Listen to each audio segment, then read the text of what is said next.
అగ్నశ్చ శ్రద్ధదానశ్చ సంశయాత్మా వినశ్యతి.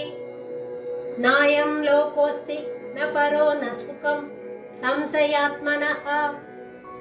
జ్ఞానము లేనివాడు, శ్రద్ధ లేనివాడు, సందేహించు మనసున్నవాడు పూర్తిగా నశిస్తున్నాడు.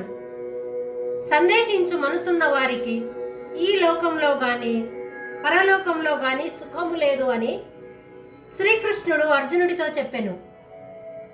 గురువుల మాటల యందు శాస్త్రముల యందు శ్రద్ధ కలవాడు జ్ఞాన ప్రాప్తితో పరమ శాంతిని పొందుతున్నాడు.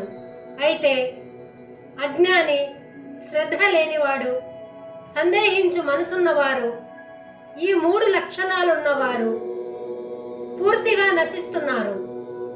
శ్రద్ధ లేనివాడు శాస్త్రములను నమ్మకుండా, శాస్త్రములలోని పద్ధతులను పాటించకుండా ప్రవర్తిస్తూ ఉంటాడు. తద్వారా అధర్మపరుడై నశిస్తాడు. ఇంకా 3వ వాడు ప్రతి విషయాన్ని సందేహిస్తాడు. అందువల్ల తన కష్టాలను తానే తెచ్చుకొని నాశనమవుతున్నాడు. ఈ విధంగా ప్రతి విషయాన్ని అనుమానిస్తుంటే మనస్సును పీల్చి పిప్పి చేసినట్లవుతుంది. కాబట్టి ఏదైనా సాధించాలనుకునేవారు శాస్త్రముల యందు గురువుల మాటల పట్ల విశ్వాసము, శ్రద్ధ కలిగి అనుమానమును వదిలిపెట్టి తెలివిగా ఉండాలి.